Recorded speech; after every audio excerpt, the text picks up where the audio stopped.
श्री कृष्ण वाणी से जीवन प्रेरणा। श्री कृष्ण की वाणी में जीवन को सकारात्मक और सार्थक बनाने के लिए अनगिनत प्रेरक संदेश छिपे हैं। आइए कुछ गहन विचारों पर गौर करें। कर्मयोग का सार। श्री कृष्ण का कर्मयोग का सिद्धांत हमें कर्म करते रहने की प्रेरणा देता है। ये फल की चिंता किए बिना अपने कर्तव्य को समर्पण भाव से करने का उपदेश है। कर्म करते समय मन में आसक्ति न हो, बल्कि कर्म को ईश्वर की भक्ति के रूप में देखना चाहिए। इससे हम कर्मफल के चक्रव्यूह में फंसने से बचते हैं और कर्म करते हुए भी शांत रह पाते हैं। आत्मविश्वास का बल। गीता उपदेश के दौरान युद्ध को लेकर हिचकिचाते अर्जुन को श्री कृष्ण यह महत्वपूर्ण संदेश देते हैं, आप वही बन जाते हैं जिसमें आपका विश्वास है कि आप बन सकते हैं। यह आत्मविश्वास जगाने वाला मंत्र है। हमें अपनी क्षमताओं पर भरोसा रखना चाहिए। निज स्वरूप स्वयं रूप को पहचान कर अपनी अंतरात्मा की आवाज सुननी चाहिए।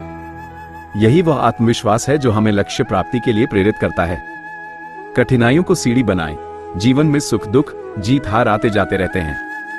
श्री कृष्ण हमें सिखाते हैं कि जो कुछ तुम्हारे साथ हुआ है अच्छे के लिए हुआ है, और जो हो रहा है अच्छे के लिए हो रहा है, जो होगा वो भी अच्छे के लिए ही होगा। ये दृष्टिकोण हमें कठिनाइयों से घबराने नहीं देता। हर चुनौती हमें सीखने और खुद को मजबूत बनाने का अवसर देती है। कठिनाइयों को पार कर आगे बढ़ना ही सफलता की सीढ़ी है। संतुलन और संभाव। श्रीमद् भगवद गीता में श्री कृष्ण अर्जुन को समत्व संभाव रखने का उपदेश देते हैं।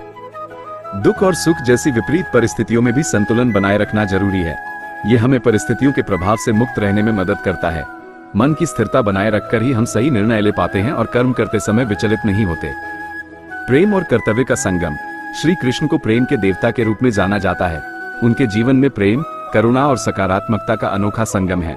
वह हमें सिखाते हैं कि प्रेम कमजोरी नहीं बल्कि शक्ति है। अपने कर्तव्य के प्रति समर्पित रहते हुए भी दूसरों के प्रति दयालु होना चाहिए। यही प्रेम और कर्तव्य का वह संतुलन है जो जीवन को सार्थक बनाता है। ईश्वर से जुड़ाव। श्री कृष्ण भक्ति का मार्ग सिखाते हैं। ईश्वर के प्रति प्रेम और समर्पण रखने से जीवन में शांति और संतोष मिलता है। ये ईश्वर किसी मूर्ति या रूप में सीमित नहीं है, बल्कि सर्वव्यापक शक्ति है। ईश्वर से जुड़ाव हमें जीवन के उद्देश्य को समझने और उसी दिशा में अग्रसर होने की प्रेरणा देता है। श्री कृष्ण वाणी के ये संदेश जीवन भर मार्गदर्शन करते हैं। इन सिद्धांतों को अपनाकर आप कठिन परिस्थितियों का सामना कर सकते हैं, लक्ष्य प्राप्त कर सकते हैं और सकारात्मकता से भरपूर जीवन जी सकते हैं।